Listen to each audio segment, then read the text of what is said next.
Hello, ladies and gentlemen, everybody in between and beyond. My name's Jordy Coleman. You can call me Ginger Wolf. And today we continue our journey of Comedy Central's top 100 comedians with Bobby Slayton. Now, just so that I like to always make sure that I talk about my personal history with a particular comedian and stuff like that. With Bobby Slayton, I don't have a whole lot to really talk about.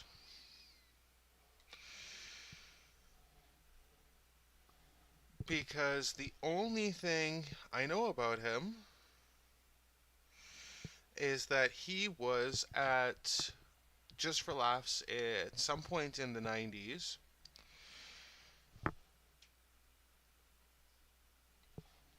And so I've only seen probably about 5 minutes worth of his material.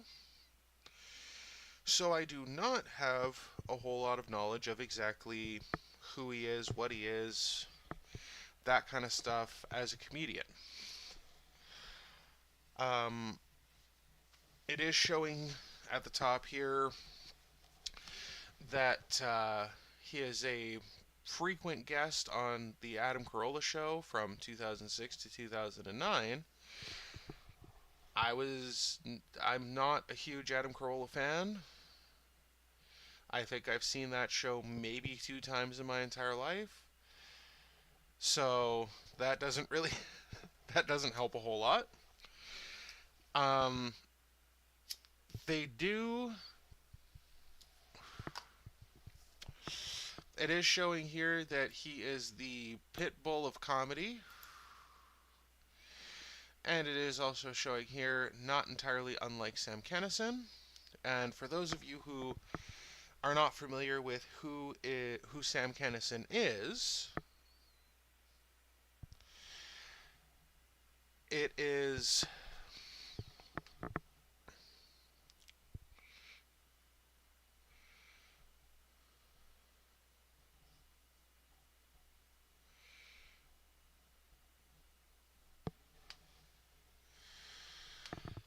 Sam Kinison was a very, very aggressive stand-up comedian. A very aggressive stand-up comedian. Um, he was definitely far from what anybody would call politically correct now. 100% on that. So, here right now, I am going to say, please be minded that, number one, the special that we're watching, I believe, is from the 90s. Again, not the most politically correct time.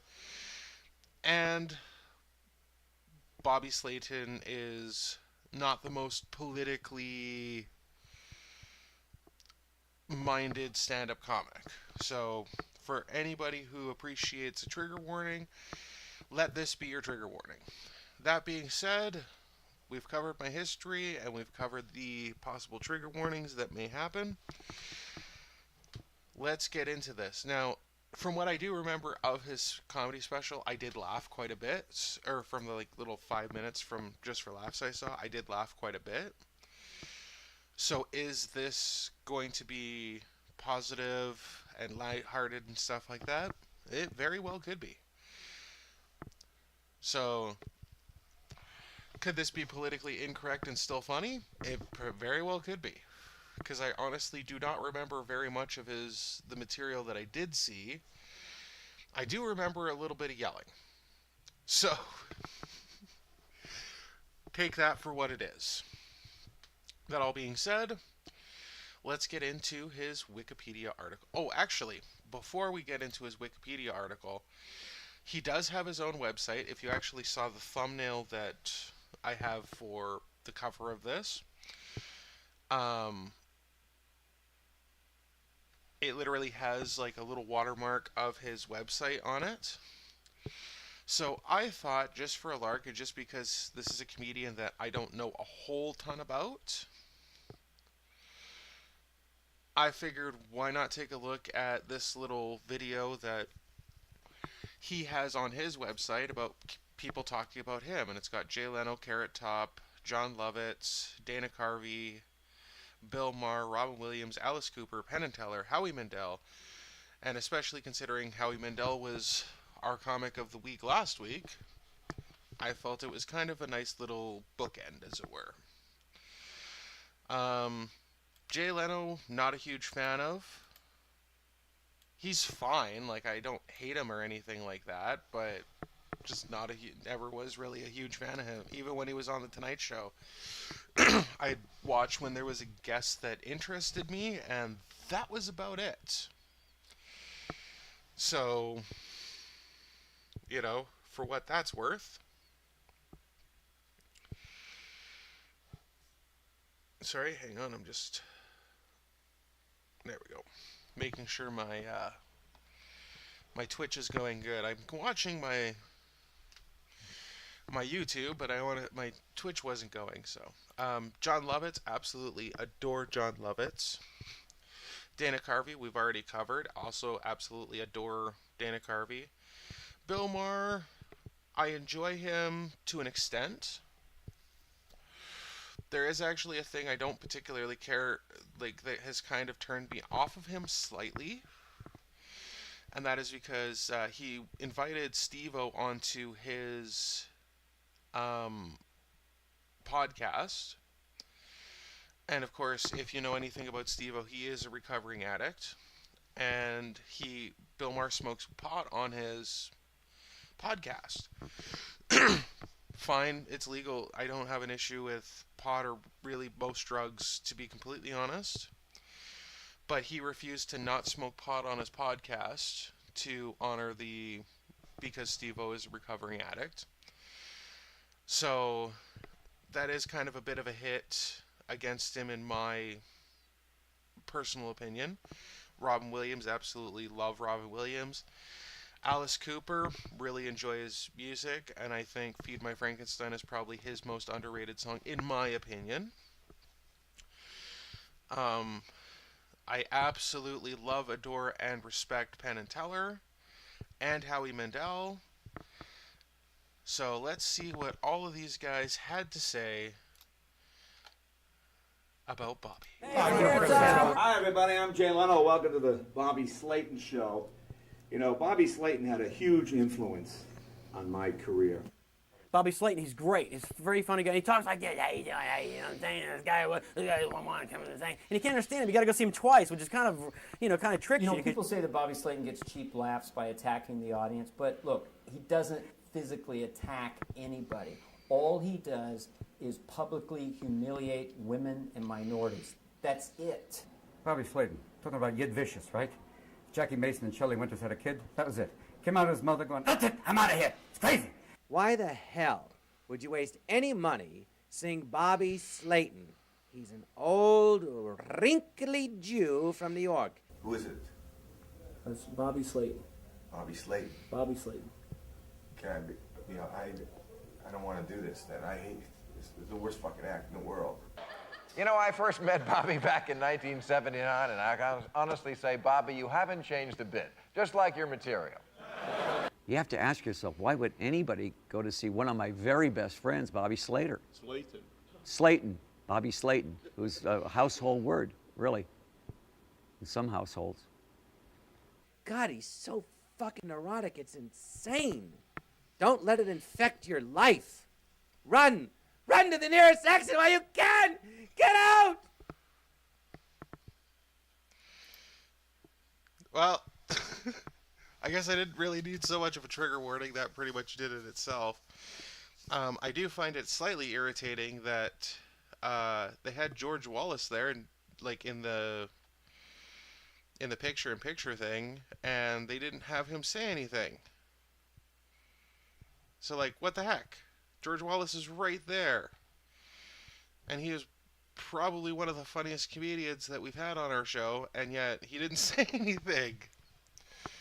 But don't worry, John Lovitz, we'll get to you one day. We will get to you one day. And Carrot Top. We'll probably get to Carrot Top one day too. Like I say, I do enjoy Carrot Top. Like, he gets a lot of unnecessary hate. But anyway, let's get into his Wikipedia article. Robert Michael Slayton, born May 25th, 1955, is an American actor and stand-up comedian. Slayton is probably best known for his supporting role in the 2001 film Bandits, which I have not seen, and a frequent guest on the Adam Carolla Show. And what I personally know Adam Carolla best for is, of course, the original incarnation of The Man Show. Or, as I've come to call it in the more recent times, misogyny in a can. Slayton is known for his intense style of stand-up comedy. He adopts a mixed style of compelling, insulting, personal storytelling, not entirely unlike Sam Kinison. He has been featured on many popular radio shows across the country, including Howard Stern, Kevin and Bean, Tom Liskey, which I've actually seen Tom Liskey do stand-up live. Really funny. I don't know if he's still with us, but he's another comedian to put on the docket. And Dave, Shelly, and Chainsaw. He played Joey Bishop in the 1998 movie The Rat Pack, and a character named simply Slayton in the Mind of the Married Man.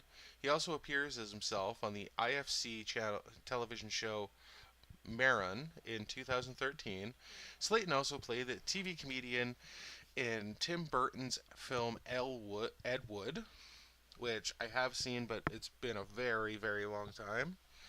And as a casino manager, asking Chili Palmer, John Travolta, and for help locating a late-playing casino player in Get Shorty. Slayton has also a distinctive gravelly voice. He performs voiceovers on animated shows like Family Guy and Dr. Katz Professional Therapist. He has appeared on many television shows, including The Tonight Show, Politically Incorrect, as well as Comic Relief, and his own stand-up special on HBO, which is what we will be watching, I do believe. Slayton was raised in a Jewish home and often jokes about his own Jewish ethnicity. He lives in Los Angeles and has one daughter, singer Natasha Stallion, from the girl group GRL. I'm going to highlight that for a quick second, see if I recognize that. Not at all. I recognize that group exactly zero, so could be good. Matter of fact, I don't doubt they're good. If they at least have their own Wikipedia page, they're at least famous enough to have their own Wikipedia page. It says they are a British, Canadian, and American girl group, so that's very interesting. And based off of how they have the naming, I'm assuming she's the short-haired one closer to the left there. Would be my guess. Just by how they have the naming. In 1988, Stallion married Teddy Lee Tillett. Tillett died, unfortunate, in March 2016. In June 2017, Stallion and his daughter sued the Sherman Oaks Hospital for wrongful death, claiming the doctor did not properly diagnose her pneumonia. In November 2017, the two sides settled. Probably an NDA there, that's why there's no other information on that. Discography: Ragging Bully CD in 1998, I've Come for Your Children in 2003, Built for Destruction in 2006, and Born to be Bobby DVD in 2010, which is the special that we're on. And that is the entirety of his Wikipedia page. Holy smokes. Really not much on his Wikipedia article. Let's click on talk just to see if there's anything in there. Not really. All right. It's funny because his website doesn't really have a whole lot on him. Like, I know the guy is like, what, 69? Yeah, 69, nice.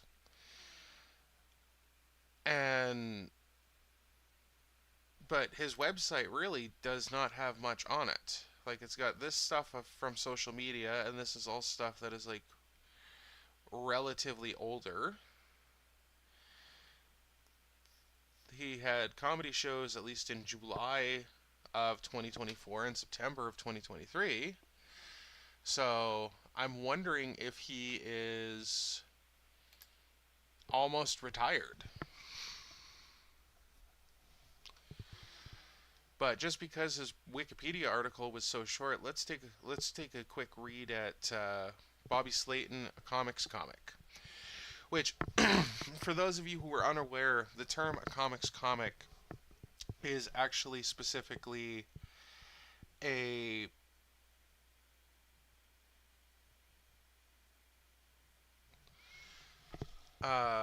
a reference to, he may not be a comedian that's really a lot of people might enjoy, but he's a comedian that other comedians have a tendency to watch.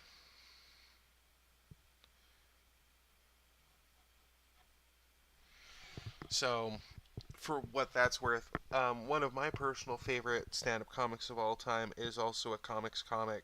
Actually, two of them, because that's what a lot of people label Bill Hicks as. Although, as I've shown Bill Hicks to more and more people, I don't find him to necessarily be a comics comic, because I legitimately find a lot of people actually really enjoy him as a comedian. So, take that for what you will.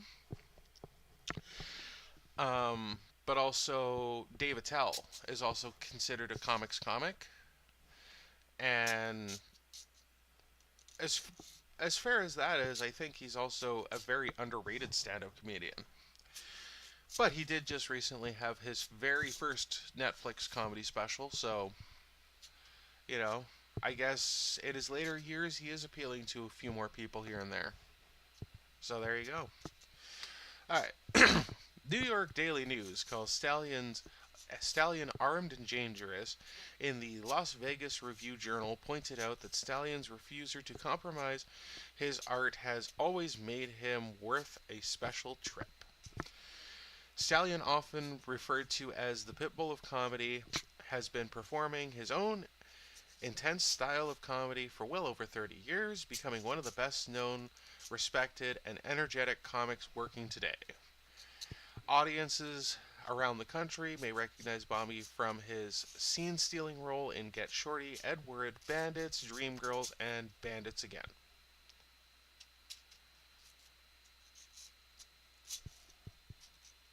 New York Daily News, you made a typo there.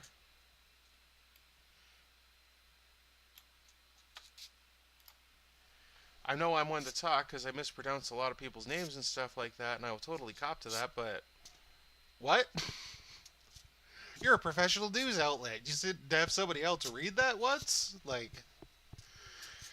he's been seen on dozens of television shows, including Tonight Show, Politically Incorrect, Home Improvement, which I do not remember him on Home Improvement, Woody Allen's Amazon TV project Crisis in 6 Scenes. Bobby's many appearances on HBO included Comic Relief, Curb Your Enthusiasm, and his own show special, Born to be Bobby. He was a series of regular on HBO series Mind of a Married Man, and played Joey Bishop opposite Ray Liotta and Joey Mantiga in the critically acclaimed film The Rat Pack. Stallion's distinct gravelly voice has often been heard on animated shows, including Dr. Katz and Family Guy, as well as many popular radio shows across the country, including Howard Stern, and a regular appearance on Sirius XM Satellite. And I love the picture that they chose to put on here. It was him holding his little dog. That's just heartwarming. Like, You can't really hate somebody who's just holding a little dog. Come on. But you can, and we will find out. So here we go. Like I said, this is his comedy special, his HBO comedy special. Just because this is a more recent comedy special, I am going to drop my Twitch link just on the off chance that YouTube decides that they don't like what we're doing. So give me 1 second, I'm going to do that. Alright, so just in case, in the chat right now is the link to my Twitch, because Twitch is a lot less restrictive on that kind of stuff. We'll see if YouTube cares. Hopefully YouTube won't care, but, you know, it is what it is. So without further ado, let's get into it.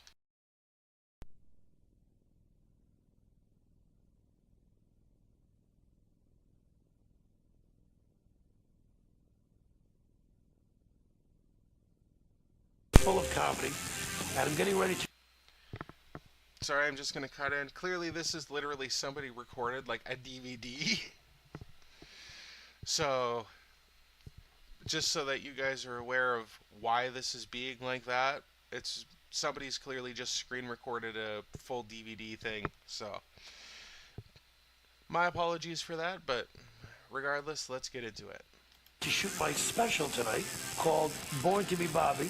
So what do I do in preparation for my new tremendous comedy special? Getting a tattoo. It says Born to be Bobby right on my back. You don't see a lot of comedians making that kind of commitment when they do a special, do you? No. And you know what? I've caused a lot of people pain over the years with my jokes. I've broken up couples. I made bachelorettes cry. So right now, I want to share some of that responsibility and take the pain away. This is going to be a great, great special. God, this tattoo hurts so much. Damn. Ladies and gentlemen, let's hear it for Bobby Slayton!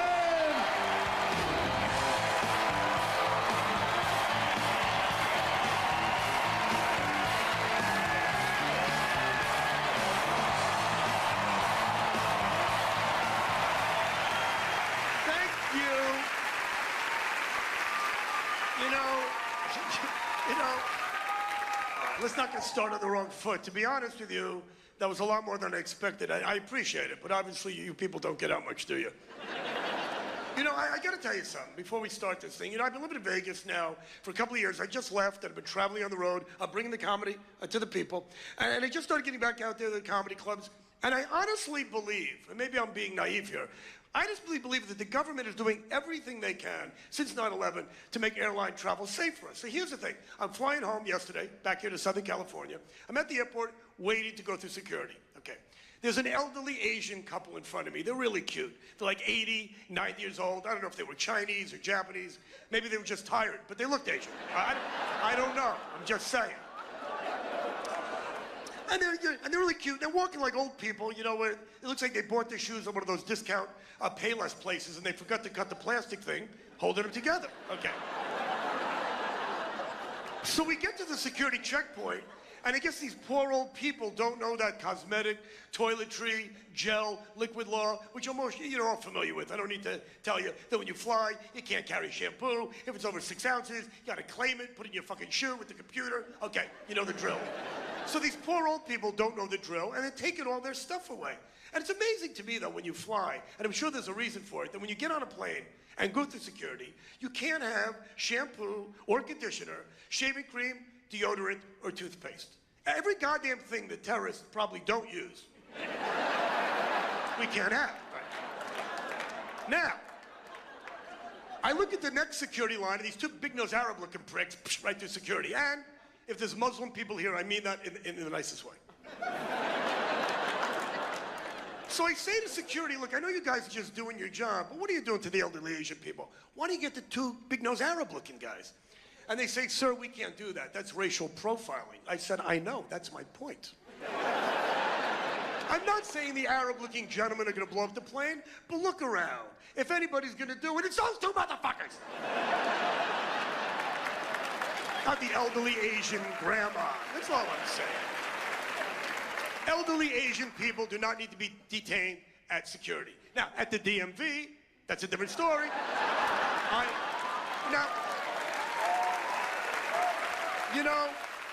I didn't want to open up with that joke. I know it's a stereotype, but how many Asian race car drivers can you name? That's how many.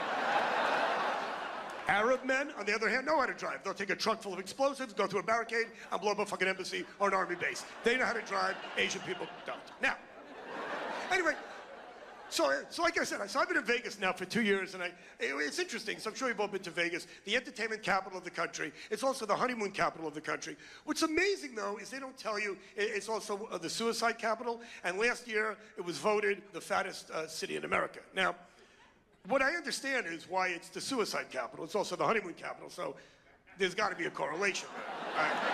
I'm just saying, you go to Vegas and you wake up with a wife and a hangover and no fucking money, and then you wonder why the windows don't open all the way. Okay, but anyway, my point is, it's the fattest city in America. What's amazing is we're not the fattest country. And it's so funny how Americans, you see these articles all the time, how obsessed we are with weight. And Oprah Winfrey and Dr. Phil and Time and Newsweek, there's always cover stories about celebrity diets and fad diets and magic pills you can take and how to diet, how to lose weight. But like I said, we're not the fattest country. The fattest country, the blonde, you know? It's a great way to start a show, Bobby. Ask the blonde the question. Sorry. It's like talking to a chicken.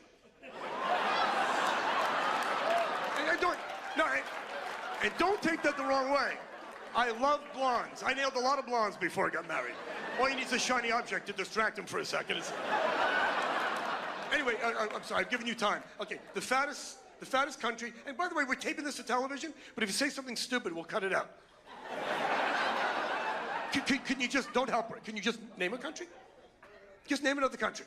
Germany, a good guess, but you're wrong. It's not the fattest country. A lot of fat people there, though. The fattest country is Mexico. The second fattest country, the United States. You know why? Too many fucking Mexicans. Now, here's the thing. Stop it. You know, by laughing at this crap, you're only encouraging me. This is your fault as much as mine.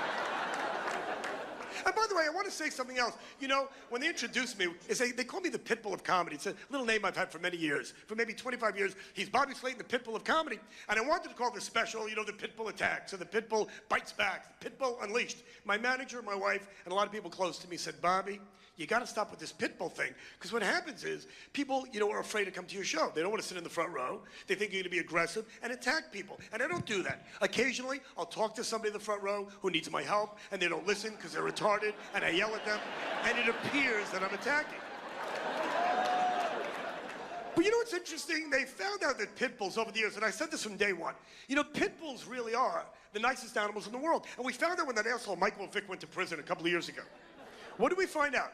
That pit bulls, when they're rehabilitated, they're not vicious animals. It's when they're treated that way, okay? And they take pit bulls, it's when they're shit on and fucked with and beaten and neglected.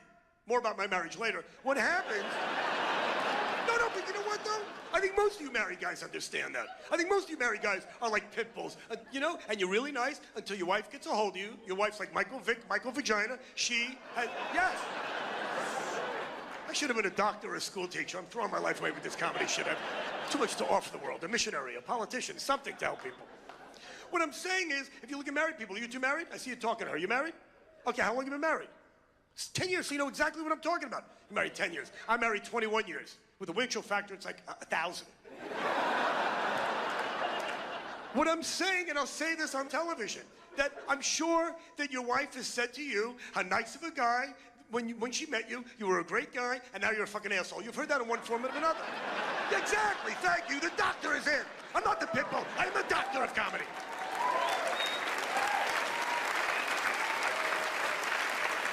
What I'm saying is that you know, and again, you guys in a long-term relationship has heard this in one way, that basically, oh, you were such a nice guy when I met you. Remember when I met you? You were so nice. You know, you were nice to me all the time. Okay, so I was nice when I met you, and now I'm a fucking asshole. I was nice my whole life until you came into my life, and you had nothing to do with I'm not blaming you, but can you take half the responsibility? Partial blame? You know, again, I'll say it one more time. Every married guy's heard that. When I met you, you were so nice. You would take me dancing, we'd have sex all the time, you'd tuck in your shirt, you'd buy me gifts. Remember when I met you? You remember when you were new pussy? I think it was the same week. Coincidence? Perhaps. You see, here's the thing, too, all right? And I'm really getting tired of comedians doing, you know, the difference between men and women in marriage. And I want to get this out of the way so I can actually start my official part of the show. But here's the thing, is that marriage is a job. And women don't tell you that until after you're married. You find out you have to work on this. I didn't know I had to work on this. I didn't know it was going to be a job. And I'll tell you one more time, I love my wife. I don't cheat on her, married 21 years. But I didn't know that marriage was going to be a job. And you hear it in women's magazines and men's magazines, from Dr. Phil, from Dr. Ruth, from Oprah Winfrey. It's a job. Well, what kind of job is this? There's no paycheck. There's no vacation. The more time I put in, the less benefits I seem to get.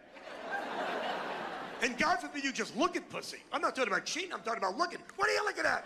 I'm thinking about a second job.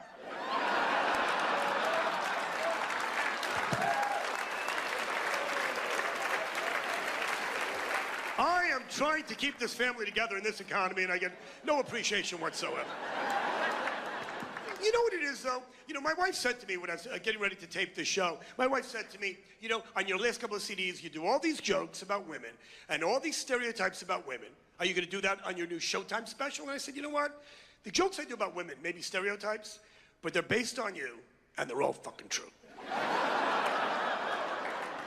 And you know what, though? It bothers me when you watch minority comics, and I guess, you know, women comics and Mexican comics, you know, you deserve your day. But what I'm saying is, you watch any Mexican comic, or a black comic, or a woman comic, or a gay comic, or Kathy Griffin, and I don't even know what that meant. But you laugh, that's all that matters. But I'm saying the F word, the N word, the C word, and you can do whatever you want. The other day I'm watching television, and this woman comic comes on one of the talk shows, very funny lady, I don't remember who it was, and she does a joke that I've seen many women comics do about how men, when they drive, never ask for directions. And it's an old joke, and it's but women are laughing already. And because women always talk about this, that men never ask, you ever notice, ladies, that men never ask for directions? And you think it's so fucking funny. Now, okay, now, go see Kathy Griffin, shut up. But this is why it bothers me, because you're doing jokes about men and their stereotypes that have no basis in reality, okay? The reason men never ask for directions, girls, because if you're in the car, chances are we're going someplace we don't want to fucking get to.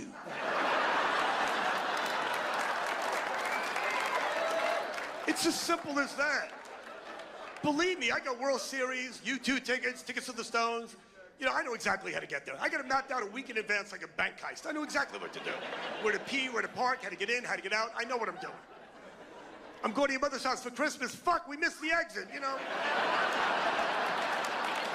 Honey, we'll see her next year. By the time I turn around, Thanksgiving's in 11 months. Relax, I'm going home. You know, and it's funny, too, because, you know, when you watch movies, the other night I'm watching the Classic Movie Channel, and Titanic comes on, which I never knew was a classic movie, but I guess it was a great movie. But if you watch these classic movie channels, it sometimes amazes me what a classic movie is. Titanic, I understand, won Academy Awards. Weekend at Bernie's, you know, Porky's 2. I don't know, whatever. So the other day I'm watching this, and it's so funny how they smoke cigarettes in movies, and then they blame Hollywood when kids start to smoke, and they blame rappers when kids get a gun, and they shoot their parents. And, you know, they're always blaming Hollywood and movies and TV shows and music, but they never blame Hollywood for all this romantic bullshit. So the other night, I'm watching TV, Titanic comes on. I'm in bed with my wife, and you remember the film Titanic. And the end of the movie, my wife says to me, you know, you're nothing like that. Nothing like what? Well, I'm not going to sit in the ocean with my balls turning blue while your fat ass is on a raft and Celine Dion is singing in the background? This never happened. It's bullshit made up by Hollywood. The next night, I'm watching TV, and another movie comes on, The Hand That Rocks the Cradle, one of the most romantic movies I have ever seen. Now, see, I knew you'd laugh when I said that, and I really don't know why you're laughing. If you remember the film, The Hand That Rocks the Cradle, it's about this hot babysitter who wants to fuck the husband, kill the wife, and watch the kids. You can't find that kind of help today for $4 an hour. I'm saying, And you know what it is? I'll tell you what it is that you ladies are so busy trying to figure shit out. It's amazing to me. And I hate to tread on ground that other comedians have done, but here it is. Here's the bottom line. The women are looking for answers. That's why there's a Lifetime network, and that's why you have the Romance Channel, and you have soap operas, and you have Dr. Phil, and you have, Cosmo magazine, and you have Oprah Winfrey, and you have The View, and Men Are From Mars, and all your fucking self-help books. You're looking for shit that's basically not there. Men never talk to you. Guys never share their feelings. I don't have any feelings to share. Men don't hide their feelings. I have two feelings. I'm horny or I'm hungry. That's all I have. That's it. That's it. And that's what I tell my wife. Sweetheart, look at me right now. If I don't have a boner, make me a sandwich. What are you looking for? I told you I should have been a doctor. I have all these fucking answers.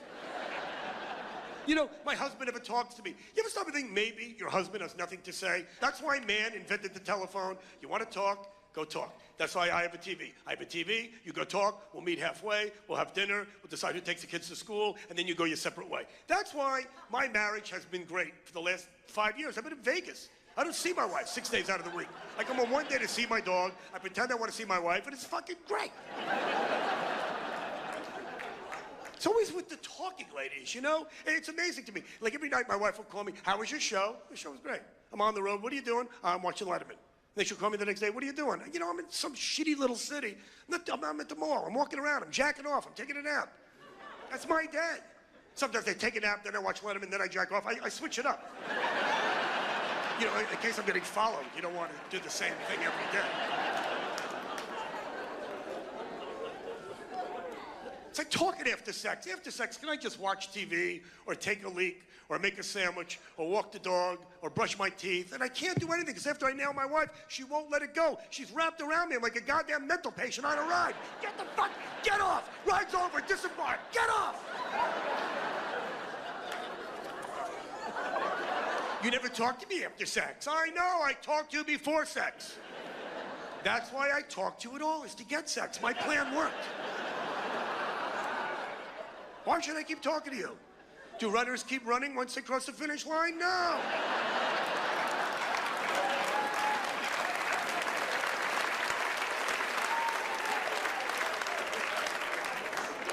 By the way, I do kids' parties, corporate events. I'll give you my card after the show.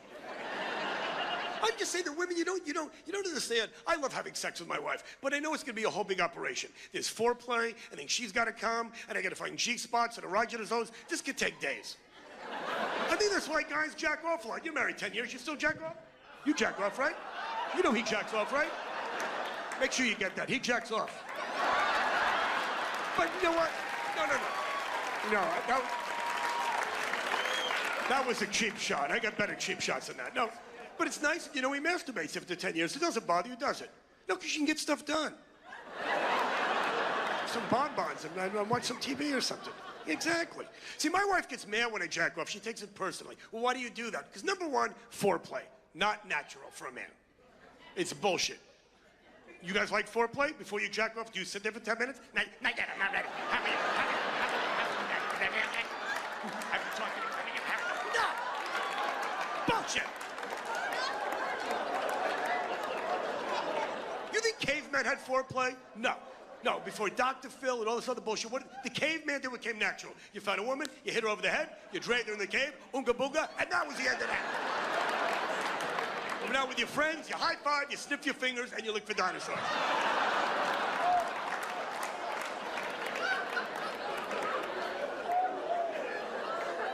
I'm going to tell you something right now.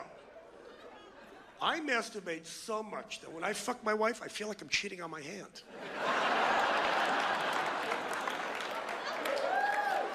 And that's why I got to get myself a puppet, because I'll tell you right now, you guys ever jack over to a sock? It's gross, but if that sock had eyes, hey, Bobby, don't kiss me, you fucking magic dragon. Come on, Olivia, stop it.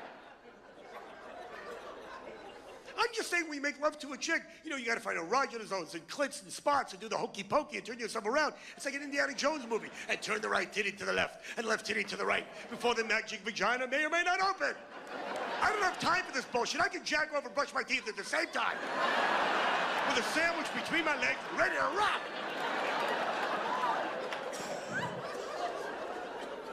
See, ladies, what's amazing to me? First of all, guys, I want to explain something to you, okay? And stop being so pussy whipped. Number one, there's no such thing as premature ejaculation. You beat her. You won. It's the guy that crosses the finish line first wins. The reason it takes women so long to come is because you pussy whip fucks wait for them. They have no incentive to get better. Let me explain. The doctor is it. It's like a little kid who's always late for school, okay? That little shit knows if I miss the bus, mommy and daddy will take me to school. Well, don't take him to school. If that kid misses the bus again, make him walk to school in a hurricane, in a snowstorm. The next day he'll be on the bus. It's the same thing with women. Next time you have sex with your wife, set a timer, 10 minutes, more than enough time. She doesn't come, you get that TV back on. Now, she'll be very angry. Eventually she'll calm down, you buy her a gift, give her a roofie, a glass of wine, everything will be fine. Now, but you set a gauntlet, okay? Then she's got 9 minutes to come. She doesn't come, get the TV back on. Okay, it's like working out with weights. She gets stronger and stronger with every shtup you give her. Before you know it, she catches up to you. You both come in a minute, you're in bed by 11. Now, see, exactly.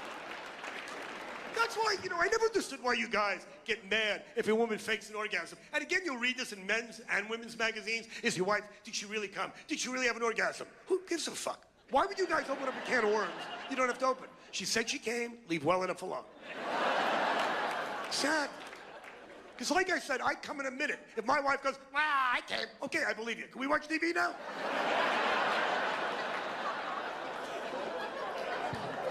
But the point of this whole thing is men don't have G-spots and clits and dots and spots and areas. Touch my cock, that's all I like. Again, you know what? Even though I should be a doctor, I'm not an expert, but it's amazing to me that my wife, she shows, you kiss my neck right here. Okay. And a friend of mine says, your wife likes it? My wife likes it. Oh, right here. What's there?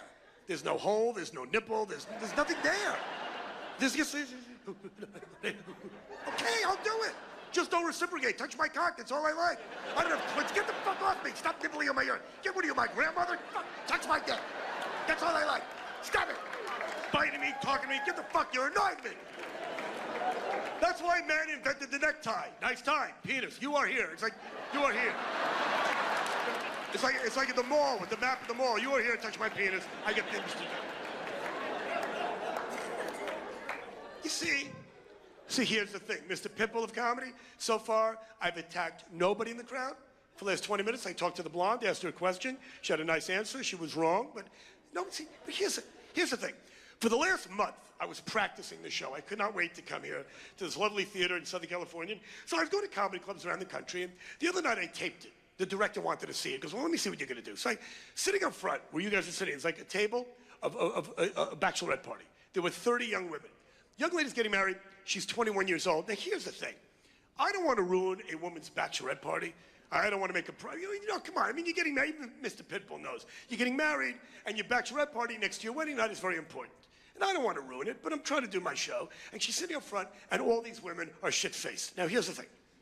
When guys drink, and yes, this is a stereotype, but at least my friends, when most men I know drink, most men can handle alcohol. I mean, you see these glaring examples in sports bars and on the show Cops and New Year's Eve. Yes, guys can be assholes. But most guys I know can have a drink, a martini with dinner, a six-pack with the game, and be fine. Women can drink fucking never. I'm not going to discuss this with you. You give a woman 2 glasses of wine, it's like putting a gremlin in water and feeding Gizmo after midnight. You are off the charts insane. So young lady's getting married, she's 21. Now what's really stupid is that, how old are you, sir? 55? And you've been married, you said 10 years. See, I like this guy. See, I like you. I like you. Guys, 55 years old, married 10 years. So you got married when you were 45. Look at the blonde. How does he know that? Ooh, it's magic. It's magic. I'm Harry Potter. Suck my magic wand. Stop it. Leave her alone. She didn't do anything wrong. I'm not attacking. I'm helping. So you got married at 45. I got married at 32. You waited. I'm saying that our parents and grandparents got married at 21, which is stupid. You don't get married today at 21, unless, of course, you're Mexican. Can I finish? Everything doesn't have to be a joke. Mexicans at 21 are generally great-grandparents. I don't know how the hell you do it. Mexicans have kids older than they are. It's a cultural thing, but... Look, and I love the Mexican people. I live, you know what? I know you people. I live in L.A., for God's sakes. I live in the Mexican part of L.A., which is called L.A. I know your customs. Hola, hola, I know how you are. Here's what I'm saying, and I'll say this as diplomatically as I can. You gotta get Mexican pussy when it's very young, because it balloons up faster than any other pussy. That's just a fact. But I'm saying if you're Hispanic, you understand. Mexican women at 15 are fucking hot. And by the time you're 30,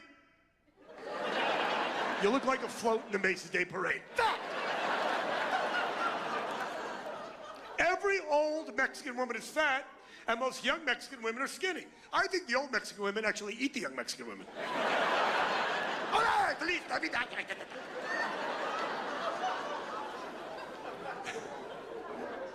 Can I finish my story? So we have this bachelorette party. Then the front row, and I start talking about marriage, or as I like to call it, the war on terror. Now, my wife is not my best friend. I love my wife, but I hate when guys, she's my best friend. He's my best friend. Ladies, he's not your best friend. Dog is man's best friend. I didn't make that up. But for generations, in every country around the world, dog is man's best friend. And my wife doesn't get that. You know, when I go on the road and I come home, my wife goes, you bought him a present. You didn't get me a gift. Well, I went to PetSmart. $3.99. If I can find something under $5, it'll shut you up. And make you lick my balls, no questions asked. You could be my best friend. Until then, you're not coming on my space. You know, my friend? But I hate when chicks do that. He's my best friend. He's your fucking husband or your boyfriend. If you want to be a drama queen, he's my lover, okay? Your fiance, the defendant, the plaintiff, whatever. The dog is man's best friend. And don't you take that away from us. Anyway, so this bachelorette party's in the front row, and I started saying how, you know, my dog's my best friend, and last year I forgot my anniversary. I missed it by a day. We'll get to that. I hate holding hands. I jack off a lot. I like porno. I go to strip clubs. Anyway, this bachelorette stands up, and she storms out of the showroom, followed by her fat bridesmaids. Okay. They're usually fat. They walk out here like the elephants in the circus. You know, with the... You know what? It was kind of cute. You had to see it. Anyway, this little bitch turns around and she's walking out of the club and says to me, you know what, you're a fucking asshole. Well, we've established that. But then she's got the nerve to say to me, you know nothing about marriage. I go, excuse me, I'll say it one more time. You're 21, I've been married 21 years. I don't cheat on my wife, my daughter's getting straight A's in college. I'm doing really well in a nightmare of a situation. You people appreciate it, I love you guys. But this little bitch is yelling at me that I know nothing about marriage, and she says to me, and you know what? My fiance doesn't need to jack off, loser, because I'm there for him. So right there, she's fucking delusional. Delusional. You're building a marriage on a foundation of lies. Really, princess? Your fiance doesn't jack off? And where's he tonight, Cinderella? At a goddamn comedy show? No, he's out with his friends eating cake out of a hooker's pussy. That's where he is. You see why I should have been a doctor? I love helping people. So last night, this is even better. So last night, I'm getting ready for the show, and I go to the Improv up in LA, and I'm going over my stuff, and sitting in the front row, these two guys, and I kept calling them gay, and I knew they weren't gay. And after the show, I'm walking out, and these two guys come up to me and say, hey man, we're not faggots. I said, first of all, we don't need to use that word. I know you're not gay. And I said, if I thought you guys were gay, I never would have picked on you. So you two guys are safe. Now, shot of these two homos. Okay? You can't see this. This guy laughing more than that guy. What does that show you? He's the husband, he's the wife. That's the one laughing. You can't see it, believe me. That's Siegfried, that's Roy. That's Ike, that's Tina. This is great. You're gonna be famous. This is gonna play all over the world to millions of people, wherever you go. Those are the two fucking homos from Bobby Slayton show. Yeah, hello, you can say to people, hello. The black guy, I want to tell you something. Oh, you see what happened? Get a shot of the black guy. You see the tension? Thanks for fucking up my show. Keeping it real? Yo. No. You see? You see? God bless Chris Rock. God bless Dave Chappelle. And like I said earlier, all these minority comics, because they can do whatever they want. I just pointed out the black guy. And, You happy you fucked up my show, my brother?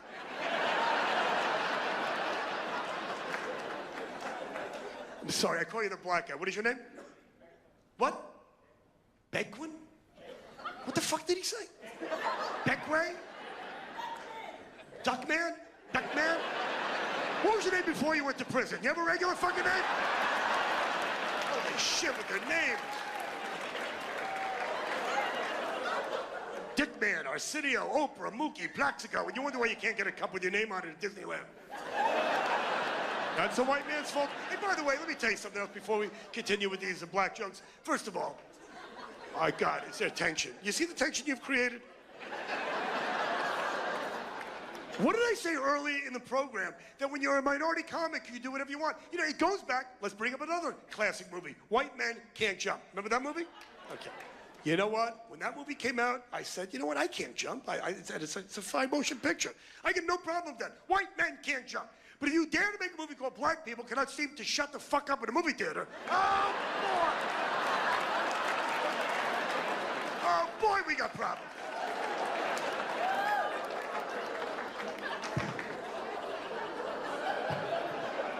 And you know what? And I make no apologies, but stereotypes are based on fact. When you say that Asian people can't drive, or black people talk in movie theaters, or blondes are stupid, let me tell you something else that'll make you more comfortable. Jews are annoying. I'm Jewish. I think Jewish women from New York are probably the #1 cause of homosexuality in this country today.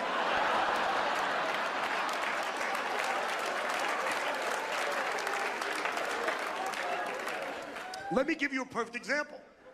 Fran Drescher, the nanny. How hot is she? Hot!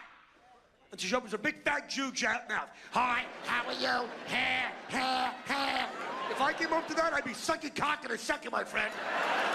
Give me a condom, a sleeping bag, Brokeback Mountain, a fishing rod. I can't get there fast enough.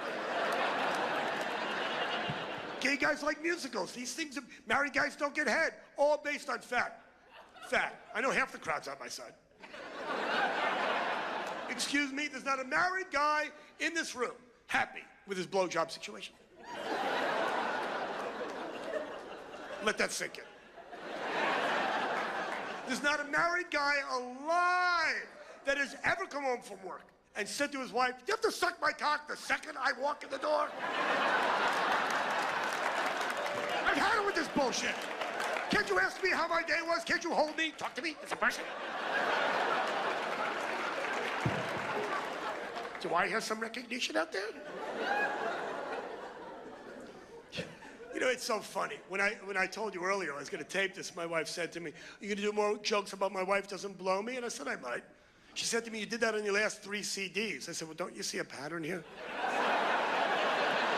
What I'm saying is stereotypes, you know, and it's amazing to me, but you see, the point is, my wife says that to me all the time. Is that who you care about? I should just blow you and not talk? Yes. I think she's being serious for a minute, and then I realize she's facetious. Is that who you care about? Yes. Yes, that's all I care about. I just want you to blow me and not talk. Why did you marry me? Because I can't blow myself, that's why. And believe me, I've tried. Every guy in this room is trying to suck his own cock, and you can't. That's why you're in the predicament. That's why.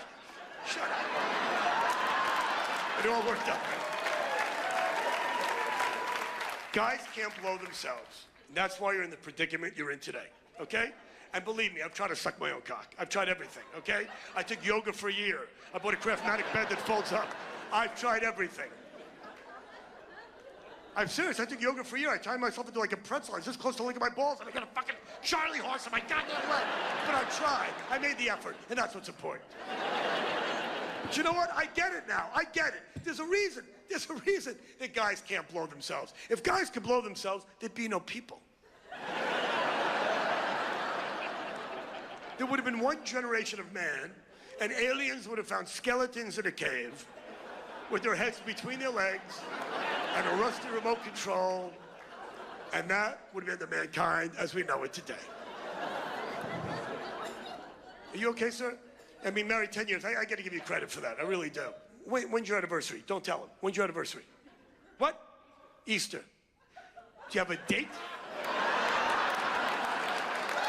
It's like Pavlov's dog. When the kids start to find the eggs, I got to buy the broad something. It's good. Get 2 holidays out of the way. What is the date? The date of your anniversary? 23rd. What? 23rd of what month? You don't know. Okay, fine. All right, he was almost there. He was almost there. You know what? Let me explain something to you. Even me, Mr. Pitbull of comedy, you know what? I do jokes about my wife, and she's been very stoic and really cool about a lot of this stuff. But the one thing you can't forget is your anniversary. If you forget her birthday or Valentine's Day, I mean, none of it's good. But the anniversary, you can't forget. I can't explain to you guys who aren't married how important the anniversary is. The anniversary is like Yom Kippur to the Jews. It's like Palm Sunday for the Roman Catholics. It's Halloween for the homos. Right? Dressed up like a fire chief, an Indian, you can be, you know.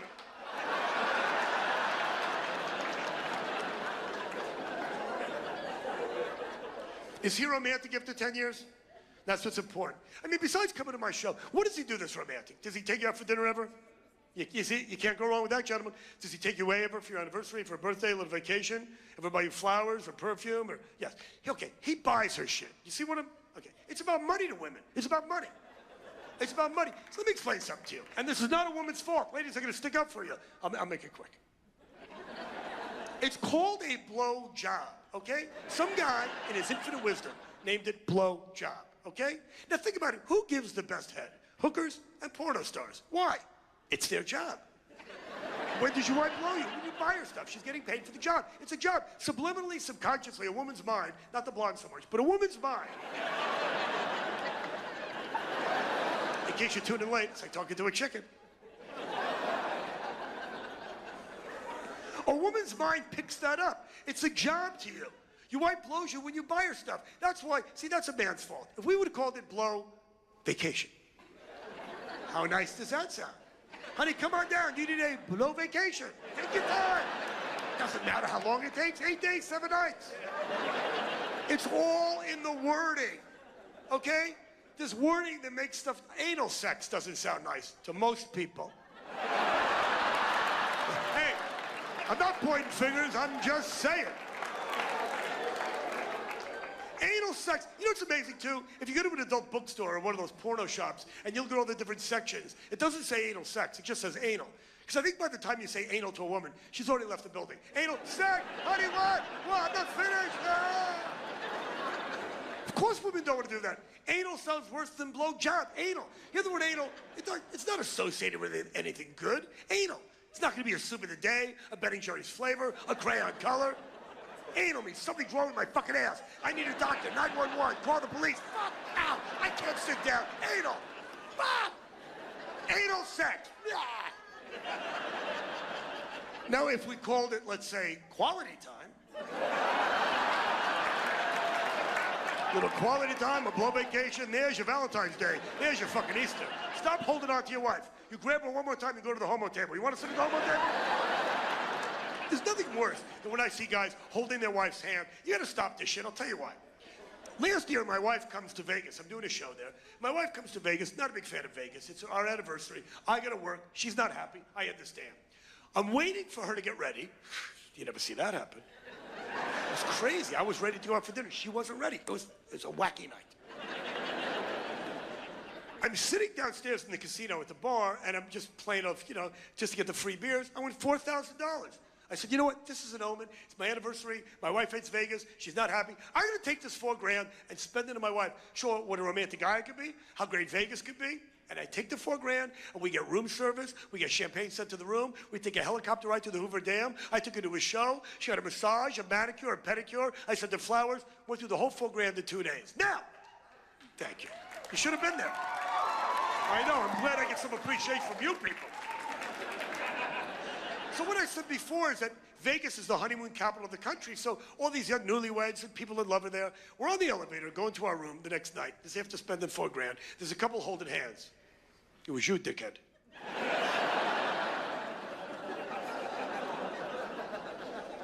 They walk off the elevator. My wife says to me, you see how he holds her hand? You don't love me like that. You never hold my hand. And I'm thinking, I just spent $4,000 on this fucking broad. Helicopter rides, limo, champagne, dinner. What the fuck do I have to do? I'm James Bond. What do I have to do? See, ladies, that's another thing that pisses me off. Why do women always get to decide what's romantic? You never hold my hand. You never hold my cock. That's romantic to me. We've been to Hawaii 5 times. Not once on the beach have you tickled my balls as the sun sets in the west.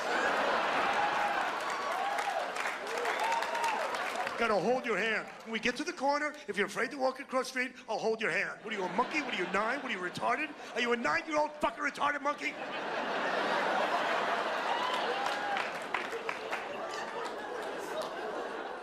You ever take a shower or a bubble bath together? You do that too? You ever take is that fun for you?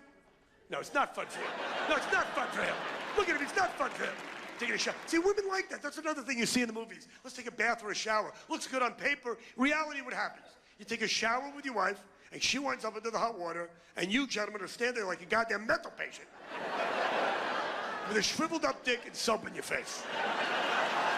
Honey, this is great. Let me know when there's no more hot water. It'll be my turn. I'm naked. My dick looks like a stack of buttons. This is great.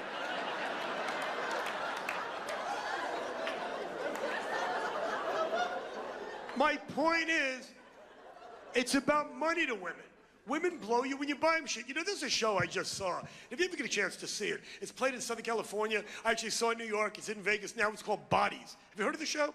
It's the creepiest thing I've ever seen in my life. You know, Google it when you get home.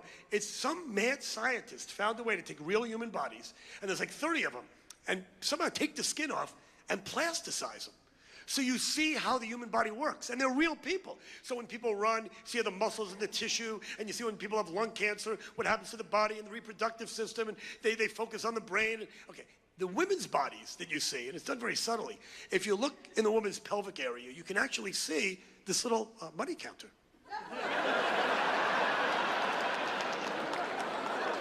Yes.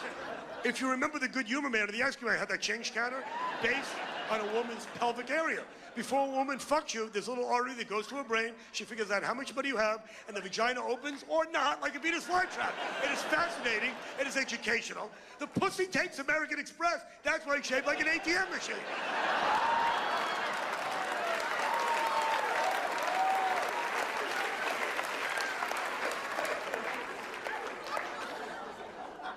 I never knew that. You have any kids? No kids. Okay, well, there's no, you know, I'm not a big fan of kids. You know, my wife and I have a teenage daughter. My wife's now menopausal. So what happens is, you know, one's coming of age, this one's not coming anymore, and it's she's getting tits, she's getting whiskers. It doesn't stop.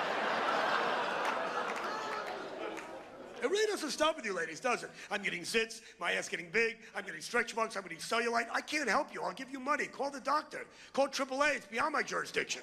It's beyond my comprehension. All I'm saying is, women, and I said this earlier, you know, you're telling us that guys change all the time. You're changing all the time. You're changing all the time. You get a doctor's note. I'm just a fucking asshole. You have a period, you got postpartum depression, you're pregnant, you're menopausal, you're fucking nuts from the cradle to the grave. And you wind up in Oprah writing a book. I go to prison for my actions. Here's what I want to tell you guys right now, and it's too late for me, but what's interesting is when a woman says to you, it's that time of the month, gentlemen, remove yourself from the situation. When she says to you, I'm having my period, there's nothing that can't wait a week, okay? Let me explain. You ever watch these Animal Planet shows? You ever watch these shows like when animals attack and predators go wild? Okay. If you watch these shows closely, you'll see that animals don't really attack and they don't really go crazy. You know, a shark will attack a swimmer or a surfer. He's a fucking shark. He lives in the ocean. You look like a seal. He doesn't know what he's doing, okay? You see this in the zoo, at the circus. It happened last month. I saw a story about it. It was horrible. Some grizzly bear attacked a stuntman on a TV show. They said the grizzly bear just went nuts. He's a fucking grizzly bear. And you can take them and train them and put them on TV, but eventually the grizzly bear goes, what the fuck am I doing on MTV playing cards with Metallica? Ah! Somebody's got to die. It happens with elephants at the circus. It happened with Siegfried and Roy, with all due respect, fellas. So a sore spot in the homosexual community. But Siegfried and Roy, you know what, I said this, when I started playing Vegas 30 years ago, I said this, and nobody listened to me. I said, when these two homos came to town, I said, this is a train wreck waiting to happen. These two guys come to Vegas with a white tiger. And by the way, nobody in the world had ever seen a white tiger until Siegfried and Roy in their Grandpa Munster Nazi homosexual basement with a can of paint and some hair from a polar bear and a fucking cat. I don't know what the fuck they did. Satanic, I tell you. They invented a white tiger. Now they get a white lion. What's next, a unicorn? What is this, Narnia? What are you, Lord of the Rings? Where are you coming up with this fucking shit, Siegfried and Roy? But the point is, a tiger went crazy and attacked Roy. No, he didn't. He's a tiger. They don't belong in Vegas. With Japanese tourists taking pictures and backstreets throwing shit and kids puking. And eventually, the tiger goes nuts. Okay. Let me give you a better example. You see this all the time in Southern California. A friend of mine, their cat was taken away by a coyote. And you live in Southern California and you live in the hills, this is gonna happen. You see rattlesnakes, they're there. Rattlesnakes, mountain lions, Mexicans, they're not going anywhere. Get a can of Raid and a badge and a flashlight, scare them away. I don't know what to tell you. What I was saying was, rattlesnakes are a perfect example of an animal you're not supposed to fuck with. You ever see a rattlesnake? When you were a kid, rattlesnakes, they're so frightening. One of the most docile animals in the world. Rattlesnakes warn you. They don't want to be messed with. They tell you, no, don't fuck with me. You can hear them. You can see them. They're telling you, no.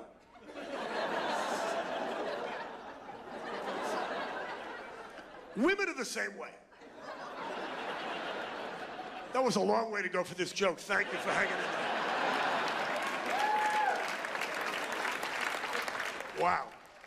I'm saying that women are the same way. When your wife comes out of the bathroom with that short fuse hanging out of her, get the fuck out of there! What is wrong with you guys? She has a fuse hanging out of her. It's a Molotov cocktail. It can blow at any moment, you dumb fuck. Get out!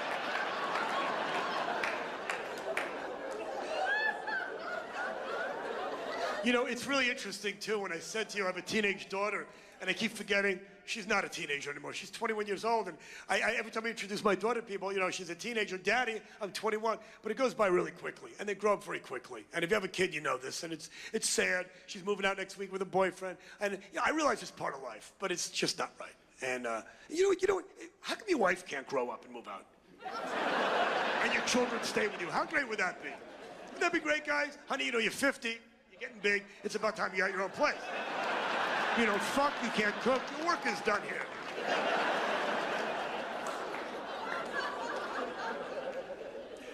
My daughter's 21, she's getting an apartment next week. My wife's thrilled to death, me not that happy. She says to me, my wife goes, well, isn't it great she's finally moving out? Now we can have sex anytime we want to. I said, really? Are you moving out too?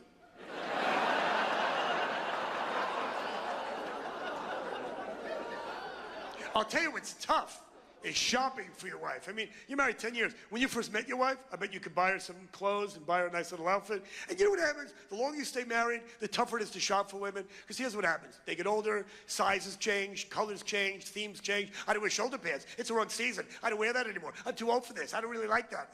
Whatever. So I gave up buying my wife stuff. I don't know what to buy her anymore. It's her birthday a few months ago, and here's what I do. I go to Macy's, I get a gift certificate. My wife likes Macy's. And every time I go into the store and I'll buy her something, she winds up returning it. So I think I'll just get her a gift certificate. She wasn't happy. I gave her it was like $500, and she says to me, you put no thought into this. I would think most women would like that, not my wife. Wait a second. When I buy you a gift, you always return it. So that if I give you some fucking money or a gift certificate, you buy whatever the hell you want. Well, when you buy me something, at least I know you put some thought into it. By the way, gentlemen, that's bullshit. Don't let women pull that crap on you. It's the thought that counts. Because you know what? Next birthday, next Christmas, don't buy her shit. And go, yeah, I thought about it.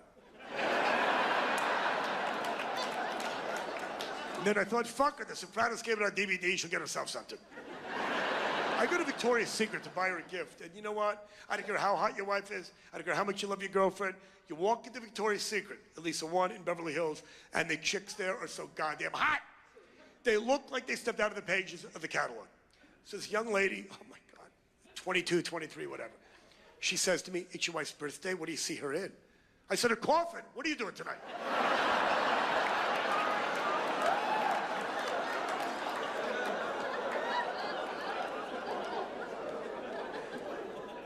See, you're blonde and you're hot, but you're not really that blonde, are you? Maybe at one time. See, it doesn't matter to me if you're really that blonde, whether your tits are real, I don't really care. You have very nice tits, and so do you, sir. You have a perfect man. You know what's amazing? My wife gets mad when I'm like, well, she's not really blonde. I don't care.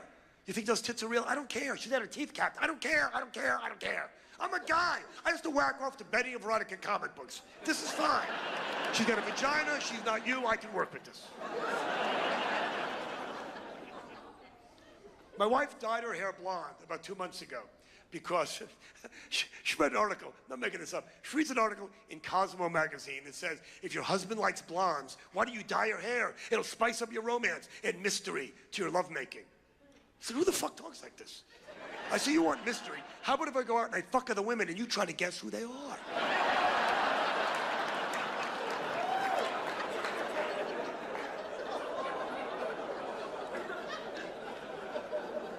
She also had a tongue stud.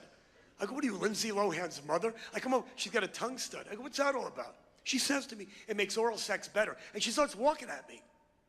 And all I see is Kathy Bates from that Misery movie. This whole fucking wacky broad out of her mind. I said, it makes oral sex better. As often as you blow me, I'll go to Home Depot, I'll buy a nail for a nickel, and I'll just do this. What is wrong with you? You ever see me jacking off with brass knuckles? No, I take that out of your mouth. Honey, I'm horny. Where's the cheese grater? This rocks!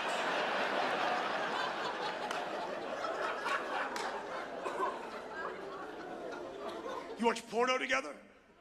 You don't watch porno. 10 years of marriage. You've never seen a porno with your wife? Never. Now, let me ask you something, man. Sweetheart, doll face. If he brought home a porno, would you watch it? You watch them. He just said that you don't watch them. He lies. Why would you lie to me? You're gayer than the gay guys. See, they're gay. You're a faggot. So you do watch porno. Okay, I ask you because here's the thing. Is my wife doesn't get porno. I'm not obsessed by porno, but I like it. I like to watch it. My wife, she doesn't like it. It's degrading to women. It's degrading to me. And I tell her, you don't have to sell me on it. I'm in. Here's the problem a lot of women have with porno. I don't think the women here seem to be quite a hip crowd this evening, but a lot of women, and again, my wife included, thinks that when I watch porno, I expect her to do these things. A lot of women will look at these things, men's magazines and porno. Real women don't look like that. Real women don't do that. I know. That's why I look at that. That's why I watch that. That's why I read that. If real women did this shit in porno, I wouldn't need porno. I know my wife's not going to do that stuff. I think all you guys realize that real women don't do this shit in porno. If real women did this, I wouldn't be doing comedy. I'd be cleaning swimming pools and delivering pizza.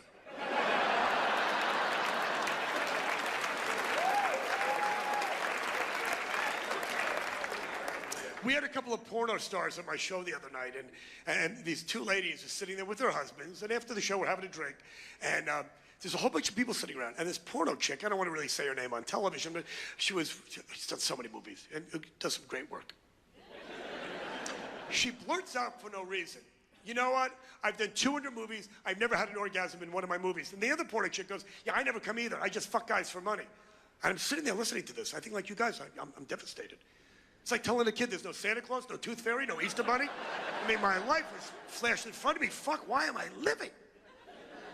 But when I finally collected my thoughts, an hour later, I said to this young lady, I said, so you have sex with guys in the movies, but you don't come? You look like you're having a great time. She goes, that's my job. That's what I get paid for. I'm an actress. I said, so you just fuck guys? What are you thinking when you're doing this? She says to me, all I'm thinking about is I want this guy to shoot his load. I want his ass off of me. I want money, and I want to get the fuck out of here. And I'm thinking, I'm married to a porno star. You know, guys, sometimes you don't know what you have, and it's right there in front of you.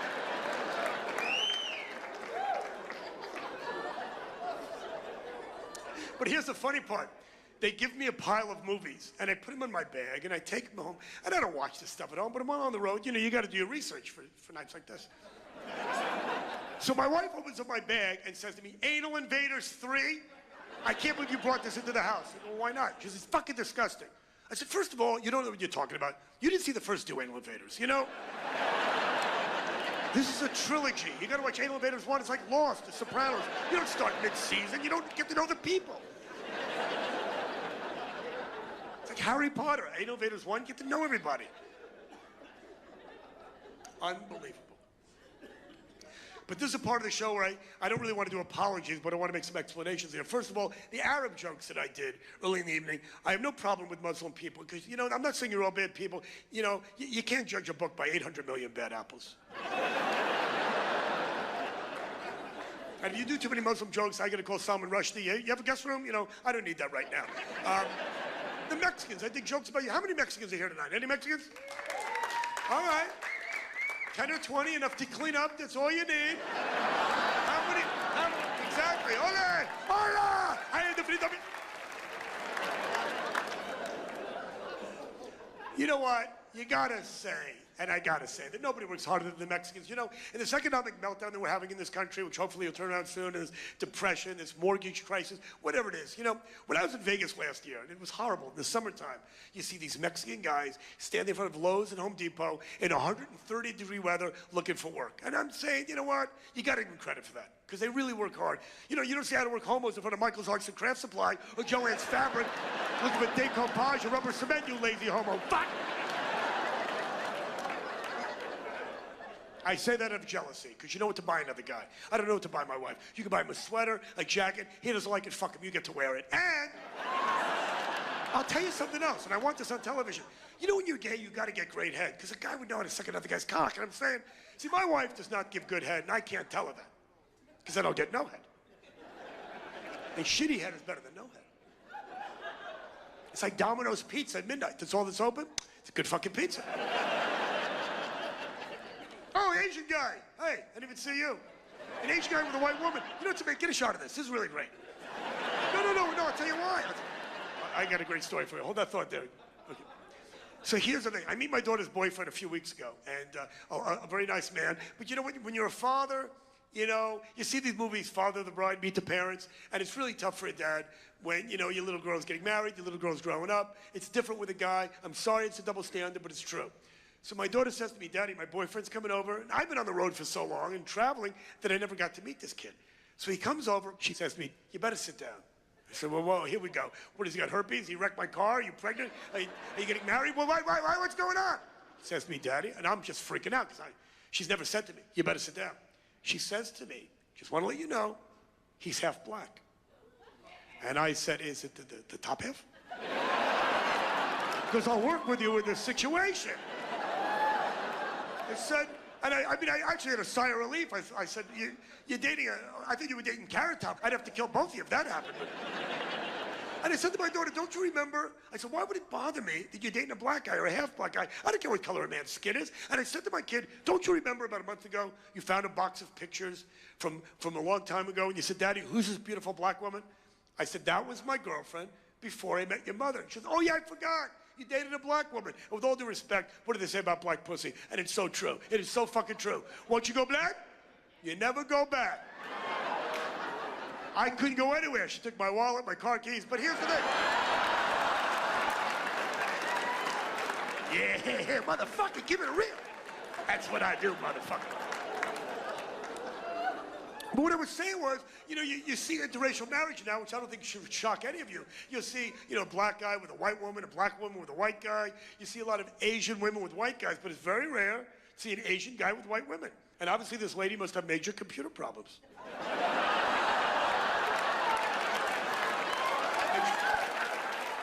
He loved you a long time, and maybe she likes anal, because you know that ain't gonna hurt. No, hey, whoa.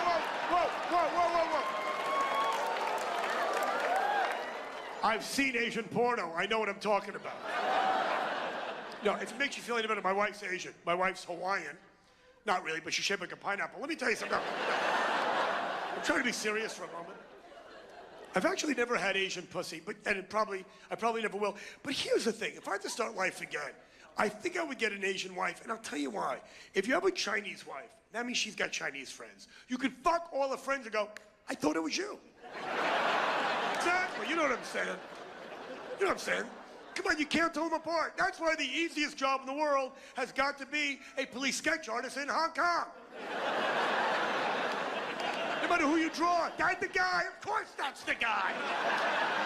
He's 4 feet tall with a haircut like Mo, and he's Chinese. What are you Chinese? Chinese. Have you been to Hong Kong? You haven't been to Hong Kong. Now, what do they have in the barber shops? Like 100 pictures of Mo? Oh, we got all kind of hairstyle. Yeah, Mo. Yeah, Mo. Yeah, Mo. You are a tough customer, mister, I tell you. Mo. You pick a fucking haircut. Mo. Pete Rose. Mo. Do you speak Chinese? A little bit of Chinese, okay? Now, tell me when I said something in Chinese. There's got to be something there. If you do that for a few minutes. No. I'm saying, If you do that for a few minutes, Chinese got to come out eventually. I might be very ignorant, but I'm convinced that if you go to a Chinatown, in let's say San Francisco, and you go to a bus stop and just start talking to a guy, eventually the guy go, oh yeah, 3 o'clock. Eventually, the guy is going to answer you. What's funny is that I know I talk a little fast, and but at least I end sentences. You ever hear Chinese? How does that work? It's like you guys just talk till you run out of breath.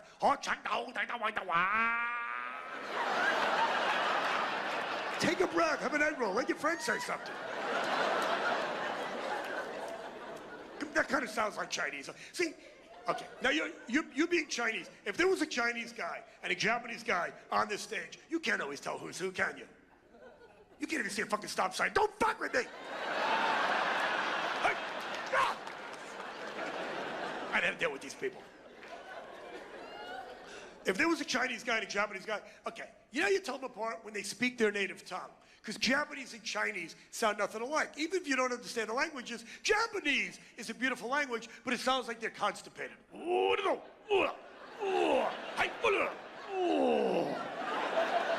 Exactly. Where Chinese is the exact opposite. Chinese sounds like something's getting shoved up your ass.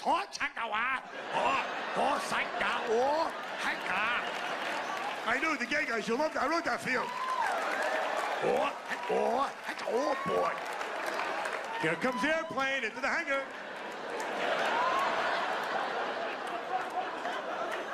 You guys look so uncomfortable. Here, sit here. Take this. Stop it. What's wrong with you people?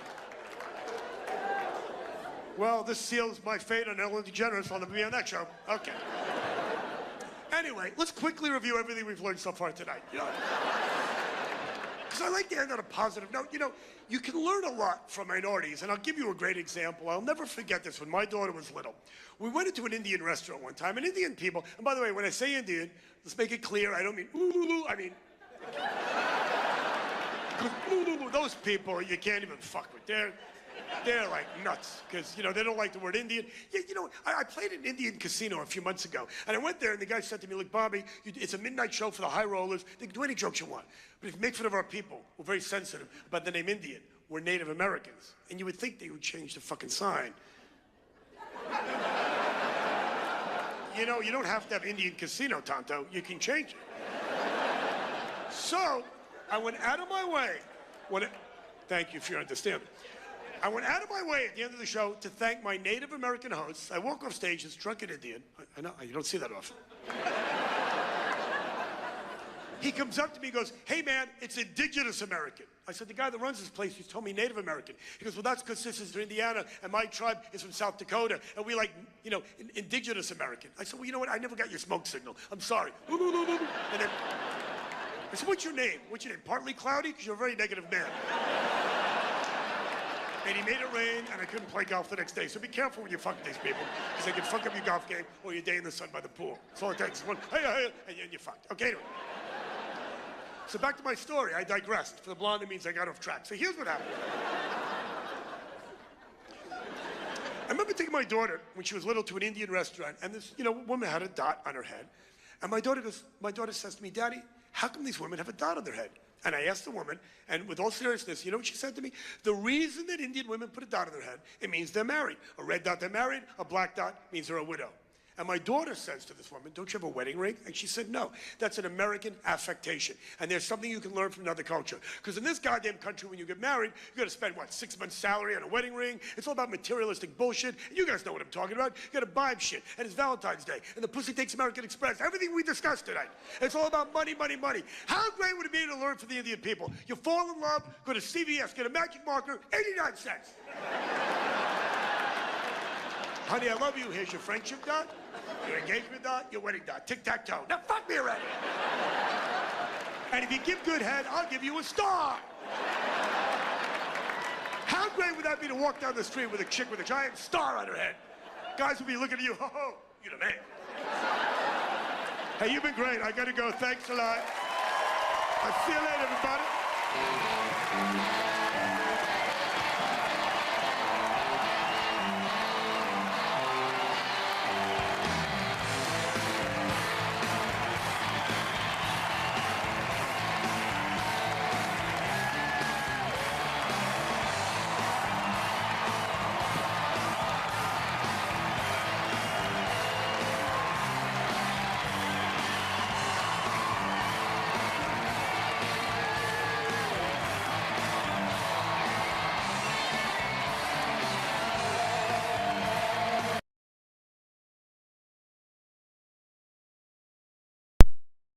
All right, and we are back.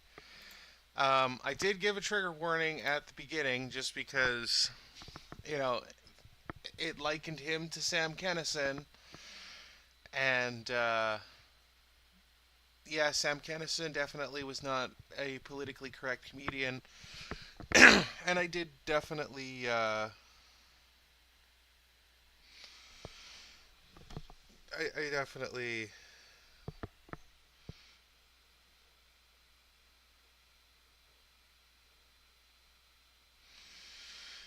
I did mention that. I will. I want to. There's a lot of things that I want to comment on. I don't want to stretch this out too awfully long because I do have a habit of doing that. And I'm well aware of that. But he's talking about the whole anniversary gifts and that kind of thing. Here's a little bit of free advice, little bit of life advice, that kind of thing. Gentlemen, here's a simple thing, okay? Simple thing. If you are forgetful, and I can be sometimes, I'm not going to lie. I can be forgetful, I can forget dates. I'm actually horrible with remembering dates.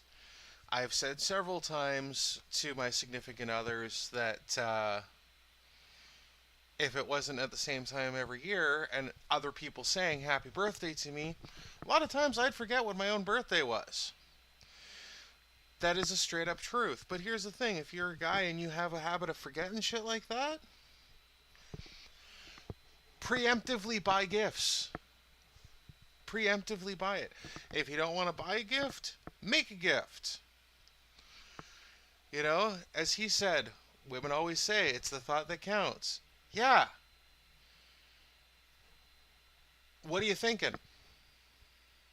Like, I'm just gonna say it straight out. Like, what are you thinking? Come on, it's not that freaking complicated. You know, I will say that there is also a little factor of it being a little misleading because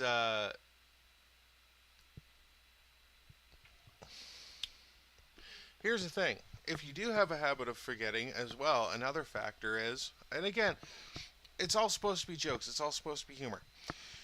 Fine, I get it. And I also understand that not everybody is necessarily as politically conscious as I am. And as it said on his Wikipedia page, I'm sure it's somewhere on here. Yeah, there it is. 2010. So, still not the most politically correct time. I mean, to be fair, as it sits right now in history, we are not sitting at the most politically correct time even now. But here's the thing, okay? I have a lot of comedians that I consider idols and icons. Ron White is somebody who I would consider an idol and an icon for myself. And he has a joke about a gay dude. He has actually a couple jokes about gay people. None of them are malice, none of them are attacking gay people. He never has to use the F slur. You know? And like one of the funniest jokes that Ron White has in recent memory, and I've seen this has popped up a couple times on short form content, whether it be TikTok, whether it be YouTube Shorts, whether it be Instagram, whatever, because I follow him on YouTube and stuff like that.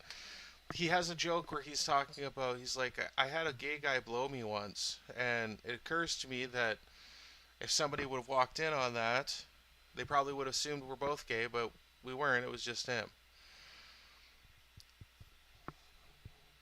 That is definitely not the most, like, it's not super positive towards gay people, but it's also not one of those, like, fucking gay people type of things, you know? I have jokes about gay people in my act, and that's because I have a very close dear friend who is in fact gay, And he tells me things that are fucking hysterical. And I'll literally say to him when he'll tell me some shit like, can I tell that story in my act? Because that was funny. And I even have a story years and years ago. Me and him he calls me up, and I was just, relaxing at home kind of thing. It was a day off work. He calls me up and he goes, "Hey man, you want to go out tonight?" Not really. I just kind of want to sit at home and everything like that and relax and everything. And he said, "Well, if you come out tonight, I'm buying." And I'm Scottish. I'm a cheap son of a bitch. He said the magic words, free alcohol. Hell yeah, let's go. So he picks me up, and we go to this place. And it was called The Roost. And I look at this bar, and I realize there's a giant rooster on it. And I look at the lineup of guys, exclusively guys, out front of it, and I look at him, and then I look back at this giant cock sitting on top of the building, and I look at him, and I'm like, this is a gay bar, isn't it? And he goes all, almost shamefully, kind of looks at me, and he's like, yeah. And I'm like, all right, cool, let's head in. And he was very surprised that I was just so, all right, cool, let's just head in. And he's like, you don't have an issue with this, whatever? And I'm like, why would I have an issue with it? And he's like, well, because you're not gay. I'm like, does that mean I can't hang out with gay people?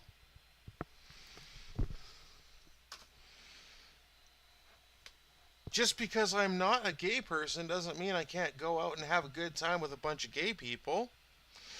And who the fuck knows? Maybe I'll find something out about myself that I didn't know.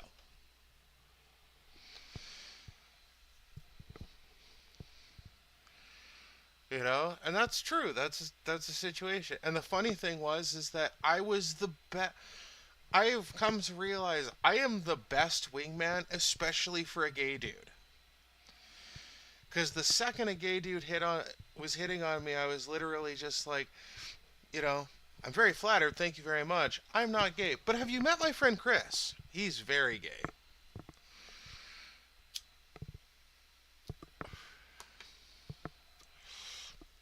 So, and the other thing is I do have and it is a personal philosophy. It is very much a personal philosophy, but it is a personal philosophy that I absolutely 100% stick to, and that's that it is perfectly fine to talk about cultures and stuff like that, but if you're going to do something that is insulting towards another culture, make it about a culture that you're actually a part of. Like, I personally, he's Jewish, I'm not, but I'm Irish, both Catholic and Protestant Irish. And if you've somehow managed to stay away from anything regarding the news about that, well, first and foremost, nice to see you out from underneath your rock. But secondly, that is a huge... I even have a joke about that, where it's like, everybody makes fun of, Muslims and stuff like that. I'm Irish. We fucking invented the car bomb. Why do you think there's a drink named after it? Which, by the way, if you're in Ireland or in an Irish bar, don't order an Irish car bomb. Just really don't do that. But I'm also Scottish, I'm also English, I'm also part German. If there is anything that is more of a cesspit of cultural comedy that you could throw shit at, it's right there. German especially, I'm sorry, I think it's perfectly fine to make fun of the German people. yes, they are ashamed of the whole Nazi thing, and we absolutely should be. But let's be realistic. Make fun of German people because regardless of what other cultures there are to make fun of, no other culture has started 2 fucking world wars. I'm just saying. Anyway, that all being said, I will fully be honest and say that I did laugh. There was a few times I was laughing during the special. I'm not, I don't want to be a downward dolly on it, but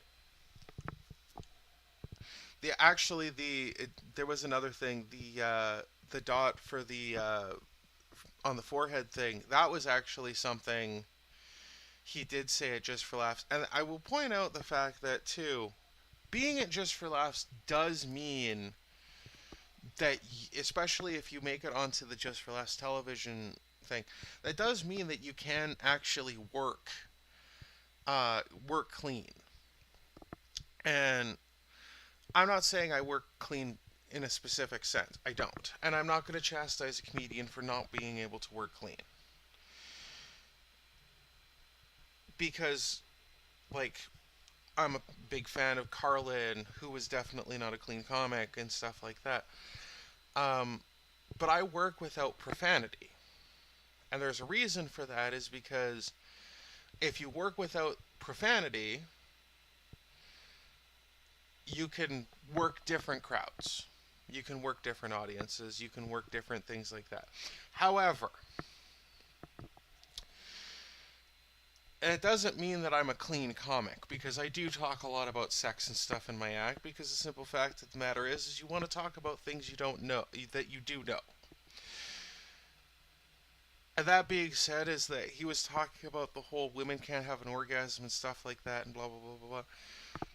On a personal level, it's fun for me for a woman to have an orgasm. It is fun for me. I enjoy that. If you don't, that's fine too. Enjoy being in a relationship that you apparently hate, Bobby. That's all I would say about that. I enjoy it. It's a lot of fun. And the thing is that I don't want to come across as I'm being malice or anything like that, but the simple fact of the matter is that with how aggressive he was, I feel a little comfortable, because the thing is if he hears what I'm saying and has a problem with what I'm saying, that's fine.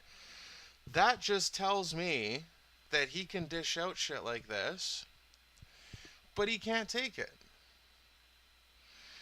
And if you can't take it, then you shouldn't dish it out. I've said some horrible things to people, but I've never gone after people because of their sexuality, their race, their religion, anything like that. I will attack a person based off of who they are as a person, which I find far more fun, because that means you can actually, when somebody's being a fucking dickhead, you can actually tear them down for being a actual dickhead.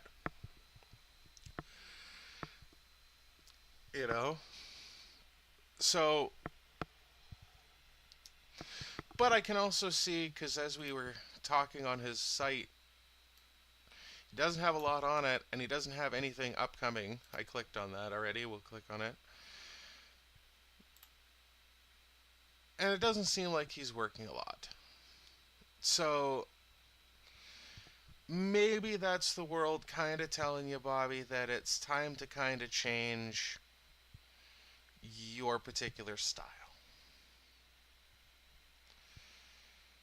Again, no hate or anything, because everybody's going to have their own audience, but hey. If you're not working a lot nowadays, granted, like I said, the guy is 69 years old, so maybe he doesn't want to be working too much anymore. And that's also fine as well. But I'm going to say that, and I think that's a good place to wrap this up. So thank you all so much for watching. I do hope you enjoyed it. Actually, hang on a second. We will be looking at, I double checked, and there is a half-hour comedy special for Dom. Fantastic comedian. I do remember him. Fantastic comedian. Definitely very different from Bobby. So, keep an eye out for that. But also, I have to hit the bathroom. So, thank you all so very much for watching. I do hope you enjoyed this. As always, don't do anything I wouldn't do. You should probably stay away from most of the things I would do. And always remember to take care and keep laughing.